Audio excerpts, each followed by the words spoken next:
Master minds commerce చదవాలనుకునే 10th inter విద్యార్థుల తొలి ఎంపిక. గారు ప్రెసెంట్ రాజకీయాల్లో జరుగుతున్న హాట్ టాపిక్ డిస్కషన్ ఏదైనా ఉంది అంటే మూడు ముక్కలాట. సో కవిత, కేటీఆర్, హరీష్ రావు. సో ముగ్గురికి పడటం లేదు, కవిత సపరేట్గా పార్టీ పెడుతున్నారు అనేది ఒక డిస్కషన్ బయట. యాజ్ అ సీనియర్ పొలిటీషియన్గా మీ వరకు అసలు ఏం వినిపించింది? చూడండి, ఇప్పుడు అన్నీ అయిపోయినాక ప్రభుత్వంలో ఉన్నప్పుడు నువ్వు ప్రగతి భవన్ కట్టించినావు, ఎవరిని రానియలే.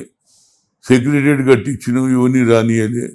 అదేవిధంగా అబ్కి బార్ కిసాన్ కి సర్కార్ అని పోయి మహారాష్ట్రలో కోట్ల రూపాయలు ఖర్చు పెట్టినావు, రైట్? ఇవన్నీ నువ్వు ఇచ్చిన బిల్డింగ్లు నేను బట్టి ఇద్దరం తిరిగినాం.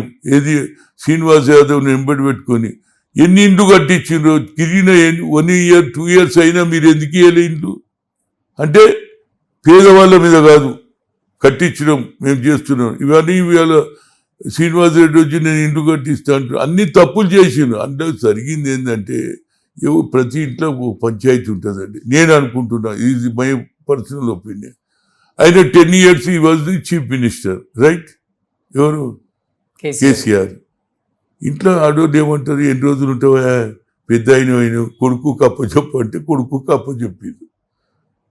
అర్థమైంది కదా? ఆ కొడుకు అల్లుడు ఆయననే ఏది ఫామ్ హౌస్లో ఉండకుండా ఈడనే ఉండి కరెక్ట్ పని చేస్తే కొంత అన్ని నష్టం జరిగాయి. నువ్వు ఆడపోయి డబ్బులు వేస్ట్ చేసి కాళేశ్వరం కుంగిపోయి మిగతా ఇష్యూలలో ఇప్పుడు బ్యాడ్ పేరు వచ్చింది. ఇప్పుడు మీరు చక్కదిద్దుకుంటా అంటే మంచిదే, ఎవడొద్దన్నాడు. 3 ముక్కలు ఆటరా 4 ముక్కలు ఆటరా నీ పార్టీ. కానీ మేమేమంటున్నాం అంటే మాకు 5 ఏళ్ళు అవకాశం ఇచ్చారు, 5 ఏళ్ళు సరిగ్గా చేయకపోతే అప్పుడు మేము కూడా. అంటే కవిత పార్టీ స్థాపిస్తే బీఆర్ఎస్ కి నష్టం అంటారా? చూడండి, ఆమె ఏది కాదండి. ఆమె చూడు, అప్పుడంటే ముఖ్యమంత్రి అని కొంత ఆమె ఇమేజ్ పెరిగింది. ఇప్పుడు ఆమె కూడా కొంత బ్యాడ్ ఇష్యూలో పోయింది, ఏది లీకర్ ఇష్యూలో.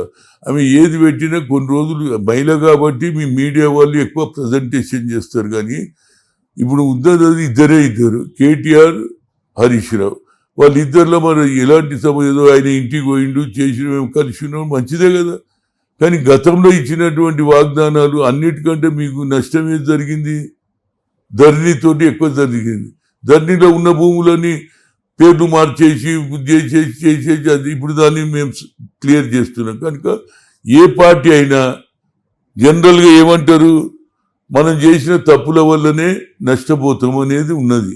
కనుక తప్పులు ఏం చేసినావో దానికి మేధోమతనం పెట్టుకొని సరిదిద్దుకోవాలి తప్పితే ఎంతసేపటికి కాంగ్రెస్ మీద అది మాట్లాడి నిన్న ఏమవుతుందంటే రోజు దీన్ని కూడా వీళ్ళు చెప్తూనే ఉంటారు. అదేదన్నా 4 రోజులు బాగా పనిచేసి ఎలక్షన్ ముందు మేము ఏమన్నా తప్పులు చేసినవి ఉంటే అప్పుడు ఆలోచన చేస్తారు. కానీ ఇప్పుడు ఎవరేమి, ఇప్పుడు కాంగ్రెస్ హవా నడుస్తుంది, రాహుల్ గాంధీ హవా నడుస్తుంది. రాహుల్ గాంధీ హవా ఏంటంటే ఆయన ఏది రిజర్వేషను కులగల జరిగినప్పటి నుంచి ఆయన ఇమేజ్ పెరిగింది. కనుక వాళ్ళ ఫ్యామిలీ అఫేర్స్లో నేను మాట్లాడా. కానీ వాళ్ళు తప్పులు చేసిరు, సరిదిద్దుకొని మళ్ళీ తప్పులు జరగకుండా చూస్తే ప్రజలు అప్పుడు ఆలోచన చేస్తారు తప్పితే దాని గురించి ఏమవుతుందని మనం చెప్పలేము. ఎందుకంటే కాలమే నిర్వహిస్తుందని అంటారు కదా పెద్దలు. అప్పుడు ఏమవుతుంది? కానీ వాళ్ళ పంచాయతీ వాళ్ళకు ఉన్నది రోజు స్టేట్మెంట్ ఇస్తూ రోజు గవర్నమెంట్ తిట్టడమే కదా వాళ్ళ పని. అది నేను కూడా అది ఏంటంటే మనది ఇల్లు చక్కగా పెట్టుకోవడానికి మొదటి ప్రయత్నం చేసుకుంటే బాగుంటుంది అనేది నేను చెప్పగలను. ఓకే. సో రాజశేఖర రెడ్డి గారితో సుదీర్ఘ అనుభవం ఉంది కాబట్టి మీకు రాజశేఖర రెడ్డి గారితో పర్సనల్ బాండింగ్ అంటే ఏమని చెప్తారు విహెచ్ గారు మీకు? చూడండి, రాజశేఖర రెడ్డి మంచివాడే ఉండే కానీ అక్కడ ఉన్నటువంటి వాళ్ళ నాన్న నాకు చాలా, నేను ఆయన ప్రెసిడెంట్ చేసినప్పుడు రాజీవ్ మొదలు ఒప్పుకోలే. రాజీవ్ గాంధీకి చెప్పి ఎట్లా చేసినాక తల్లికి చెప్పి సంతకం పెట్టి నాకు ఫస్ట్ ఫోన్ చేసిండు. ఎవరు? రాజీవ్ గాంధీ. రాత్రి 9 o'clock చేసిండు. Hanuman, I made your friend became a PCC president, are you happy అన్నాడు. ఎస్, థ్యాంక్ యూ బాయ్ సాబ్ అన్న. అన్నాక రాజారెడ్డికి చేసిన ఫోను అదే రాత్రి. రాజారెడ్డి గారు, నీ కొడుకు పిసిసి ప్రెసిడెంట్ అయిపోయిందంటే ఆయన ఏమన్నాడు తెలుసా? హనుమంతనా, నువ్వు కడపలో పుట్టేది ఉండేది మొగోని అన్నాడు. అంటే కడపలేదు కూడా హైదరాబాద్లో కూడా మొగోళ్ళు పుడతారని చెప్పిన. ఇంకేం చెప్పాలి? ఆయన నవ్వి మన పోతే బాగా రిసీవ్ చేసుకుంటు కనుక కొంత ఇన్ బిట్వీన్ ఏ పాలిటిక్స్లో కూడా నడిమిట్లో కొంత సలహాదారులు ఉంటారు కదా, వాళ్ళు కొద్దిగా నన్ను దూరం చేసినా నేనేం పర్వాలేదన్నా, ఫైట్ చేసిన. ఆయన అవకాశం వచ్చింది, నేను వరంగల్లో బహిరంగ సభ పెట్టిన తర్వాతనే ఆయనకు ఆలోచన వచ్చింది.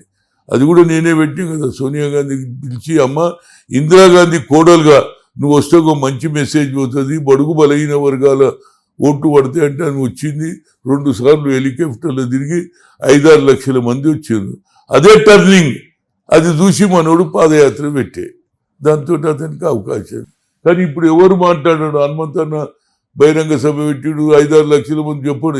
మా దగ్గర అంతేందుకు ఐఐటి ఐఐఎంలో రిజర్వేషన్ చెప్పింది నా గురించి చెప్పకుండా బాబు.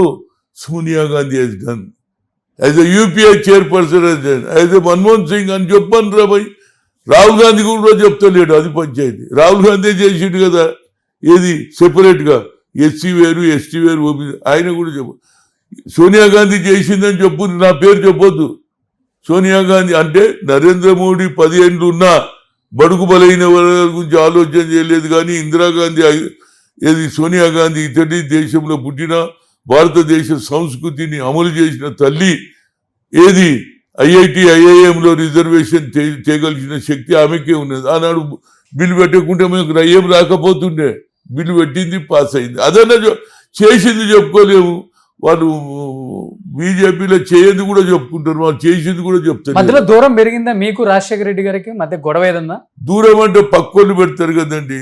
పాయింట్ ఏంటి వచ్చిందంటే చిన్న ఆయన జనార్దన్ రెడ్డిని తీసేయాలని, జనార్దన్ రెడ్డిని సస్పెండ్ చేయాలని నేను అవుట్ రైట్ సపోర్ట్ చేసిన. ఆయన లీడరు, కార్మిక నాయకుడు. అట్ ఎ టైమ్ ఈ కెన్ బ్రింగ్ 10,000 పీపుల్. సో అది వైలార్ రవిని ఏదో ఇన్సల్ట్ చేసిండు, దాని మీద ఆయన ఎక్స్పెల్ చేయాలి అని ప్రయత్నం చేస్తే నేను కింద పడి సోనియా గాంధీకి చెప్పిన, madam nobody has done mischief with him. ఇవాళ రేపు టీవీలో వచ్చినాయి, వీడియోలు వచ్చినాయి కనుక ఆ తోసుకంలో ఆయన దోతి పడిపోయిండొచ్చు కానీ చేయలేదని చెప్పిన. ఆయన మంచి వర్కర్, తీయాలంటే తీసేయమ్మా. But you want to 1 person should be highlighted for party.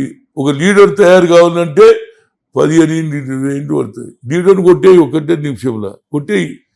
కానీ లీడర్ తయారు చేయంటే దాని మీద ఆయన రివోక్ చేయడం నుంచి ఇంకా నా మీద కోపం ఎక్కువ ఆయనకు.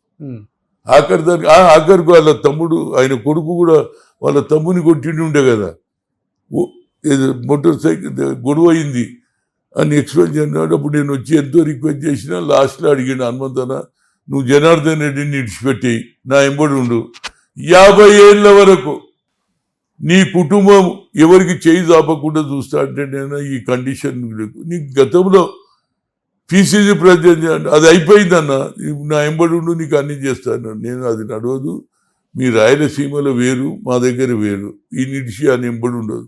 మీద కల్చర్ రైట్ ఆర్ రాంగ్ మేమిద్దరం కొన్ని రోజుల మీద వ్యతిరేకం నుండి కలుసుకున్నాం. మళ్ళీ నేను ఆయన ఇచ్చి నీ ఎంబడి రావట్లేదు అంటే నాకు ఎన్నో ఛాన్సెస్ వచ్చినాయి అంటున్నా.